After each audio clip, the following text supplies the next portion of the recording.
과의 거리를 일단 좁히기 때문에 서로를 알아가는 과정에서 교실에서 굉장히 그 긍정적인 측면으로 작용하고, 그다음에 교사 자신도 아까 말씀드렸다시피 이방인이라는 생각을 안 하고 자기가 한국 문화에 좀 빠져들면서 또 매력을 느끼니까 점점 더 탐구하게 되고 이런 측면이 있고, 그다음에 이제 이 사람들이 이제 뭐 나중에 여기 근무 끝나고 저기 본국에 돌아갔을 때 이런 사람들이 되게 그 소위 그 친한파라 그러나요? 그렇죠. 그렇게 돼가지고 예. 한국 전도사가 돼가지고 네네. 그 사람들이 여기 한국에 오거나 거기 있건 간에 한국에 대해서 긍정적인 면을 알리거나 그럴 때 굉장히 큰 기여를 하는데, 그 지금 현재 그 주미대사가 바로 대표적인 예 아닙니까? 그렇죠. 예, 네, 예. 그런 측면에서 굉장히 필요하다고 생각합니다. 예. 그러니까 지금 한 사람 한 사람 개인을 변화시키는 게 작은 것 같지만 그게 모이면 엄청난 힘이 그렇죠. 되는 거잖아요. 네. 예.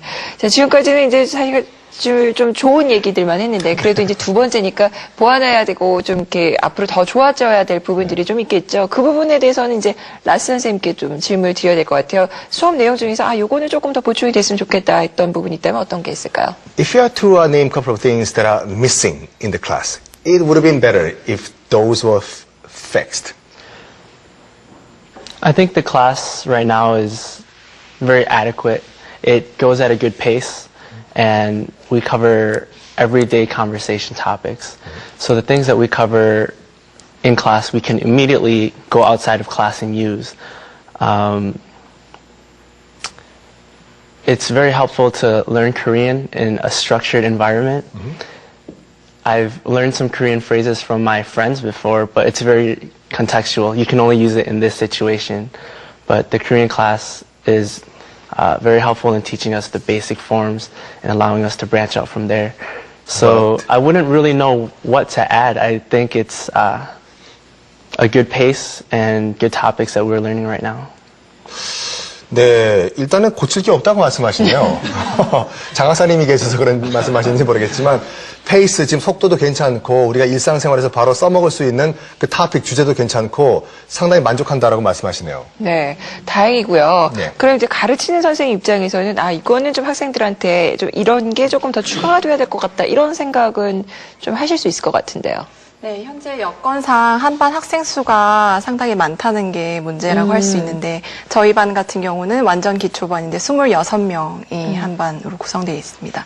그래서 가르치는 입장에서는 굉장히 힘이 드는 편이고요. 하지만 이게 또 장점으로 작용을 해서 학생들은 그 자신들의 어떤 커뮤니티를 형성해서 같이 한국어 정보도 공유하고 여행 정보도 공유하는 그런 모임의 장이 되긴 하지만, 선생님 입장에서 봤을 때는 학생들에게 좀 더 다양한 개인별 또는 그룹별 활동을 하고 싶은데 그런 부분이 충족되지 못해서 아쉬움이 남습니다. 이 부분은 장학사님께서 바로 답을 주실 수 있으실 것 같은데요. 네. 저도 이해합니다. 이게 언어 교육은 좀 소인수가 돼야지 효과적인데요. 원래 저희들이 처음 이 수업을 개설할 때는 15명을 한 반으로 계획을 했습니다. 근데 너무 많은 선생님들이 지원을 하셔가지고 그 어느 선생님을 탈락을 시킬 수 없어서 이번 학기는 그대로 진행하기로 했습니다. 그래서 좀 많고요. 다음 학기 할 때는 저희들이 이 점을 충분히 고려해서 반을 좀 더 나눠서 진행할 생각입니다.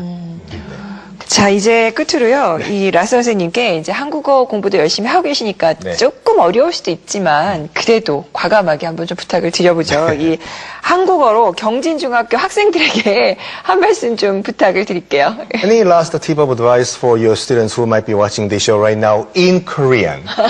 Oh, me speaking Korean. 영어 공부 열심히 해요. 박수 한번 드리죠, 여러분. 자, 이 라스 선생님 한국에 대한 공부 잘 하시길 바라고 또 가르치시는 일도 잘 해주시길 바라고요. 그리고 이 프로그램도 계속 발전해 주시기를 바라겠습니다. 오늘 함께 나와주신 대구시 교육청의 이창걸 장학사님, 서가연 선생님, 그리고 라스 선생님, 세 분께 감사의 박수 보내드리죠. 고맙습니다. 감사합니다.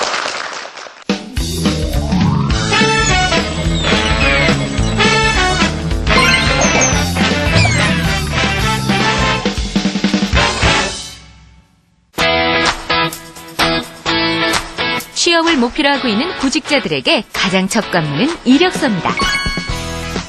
외국계 기업이 늘어나고 국내 기업 역시 해외 업무가 늘어나면서 영문 이력서 제출을 요구하는 회사가 늘고 있는데요.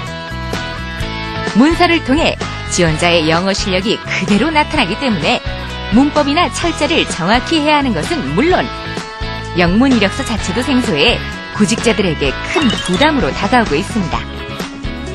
토크앤 이슈 영어 궁금합니다. 영문 이력서 작성하는 법 기초부터 하나하나 짚어봅니다.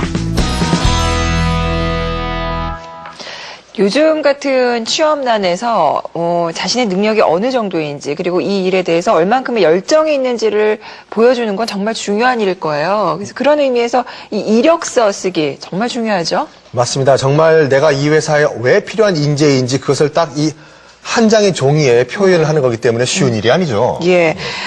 그 중에서도 이제 영문으로 이력서를 쓴다는 것은 그 중요성만큼이나 또 굉장히 어려운 일일 수도 있는데요. 네. 그래서 저희가 오늘 준비를 해봤습니다. 영문 이력서는 어떻게 써야 할지 이 시간 통해서 한번 배워보시죠. 자, 예. 먼저 함께 해주실 전문가를 소개해드리겠습니다. 자, 이지훈 선생님 나오셨습니다. 어서 오십시오. 안녕하세요. 예, 이지훈 선생님은 EBS 랑에서 비즈니스 실무 영작 무작정 따라하기라는 강좌를 진행을 하셨는데요. 네. 이 비즈니스 영어에 대한 내용들 중에서 이제 이 영문 이력서에 대한 질문 많이 받으시죠? 예, 그렇죠. 요즘에는 뭐 영어 강좌뿐만이 아니라 취업센터, 대학의 취업센터에서도 니즈가 굉장히 많아지는 것 같아요. 그래서 네. 아예 취업센터에서 영문 이력서, 커버레터 쓰기 이런 강좌를 또 많이 요청을 하시더라고요. 예. 물론 영문 이력서를 받는 한국 기업들도 많이 늘고 있지만 아직까지는 영문 이력서를 외국계 기업이 많이 요구를 하죠. 네, 그렇죠. 외국계 기업은 뭐 영문 이력서, 자기소개서, 커버레터는 필수이지만 중소기업, 한국의 중소기업 같은 경우에도 뭐 무역 관련 업무를 하시는 곳이거나 아니면 뭐 대기업의 해외 영업 부서 이런 곳에서도 물론 영문 이력서와 커버레터를 요구합니다. 네. 아무래도 이제 외국계 기업 쪽으로 지원을 할 때는 그 회사에 대한 이해, 또 그 나라에 대한 이해, 이런 것들이 좀 바탕이 된 상태에서 이력서를 작성을 하는 게 좋을 것 같은데요. 네. 좀 그런 면에서는 국문 이력서하고는 조금 다를 수도 있을 것 같은데 어떤가요? 그렇죠. 국문 이력서는 일단 본인의 스펙을 잘 정리한 거 한번 만들어 놓으면 복수 지원 가능하고 매번 어떻게 보면 재활용 가능하잖아요. 그런데 영문 이력서 같은 경우는 말씀하신 것처럼 정말 내가 지원하고자 하는 회사에 약간 맞춤식으로 작성해야 되는 부분이 있기 때문에 만약에 다른 분야에 뭐 5개, 예를 들어서 뭐 5개 분야에 내가 지원을 한다 하면 영문 이력서 조금 수정된 거가 한 5개가 필요한다는 말이 되는 거죠. 네. 그렇군요. 자, 우리가 지금 영문 이력서에 대해서 얘기를 하고 있는데 우리 한문섭 교수님도 학교에 계시면서 학생들이 많이 이제 이 영문 이력서를 가지고 와서 또 커버레터를 좀 수정을 요구하는 학생들도 많을 건데요. 저 어떤 실수를 많이 하고 또 어떤 점을 중점적으로 또 코렉션을 해주시고 계십니까?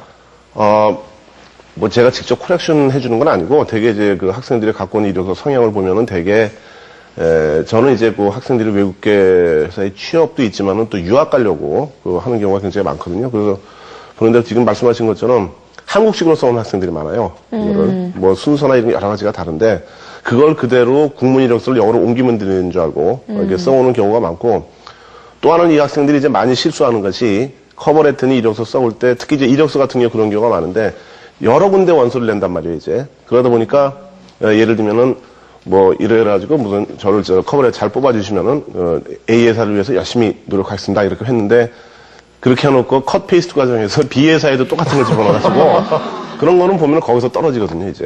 그래서 그런 검토를 학생들이 자기 딴을 했다 그러는데 우리가 보면 그런 허점이 자꾸 보이는데 그거는 이제 영어 실력의 문제라기보다는 성의의 문제인데 그런 것이 바로 그 이력서를 보는 여러 가지 이유 중에 하나거든요. 바로 성의 없는 학생 그래가지고 바로 탈락이기 때문에 참 안타까운 경우가 상당히 많고 그다음에는 자기가 영어를 좀 한다고 자기 식대로 영어 써오는데 영어가 일반 영어가 아니고 이력서용 영어라고 할까 조금 다른 게 있는데 그런 게 반영이 안 돼가지고 그냥 글을 뚝뚝 끊어가지고 이렇게 연결해 놓은 것 같은 그런 느낌이 드는 거예요. 이제 그런 거를 중점적으로 많이 고쳐주죠. 자기소개서 같은 경우에도 조금 국문과 영문이 차이가 있나요? 그렇죠. 자기소개서 같은 경우 이제 우리나라에서 요구하는 내용은 에세이 형식으로 가족 성장 배경이라던가 본인의 포부라던가 학력, 경력 이런 식으로 에세이 위주로 많이 작성을 하잖아요. 네. 이거는 이제 외국에서는 퍼스널 스테이트먼트예요. 뭐 대학원에 입학을 할 때 혹은 어떤 대학에 입학할 때 본인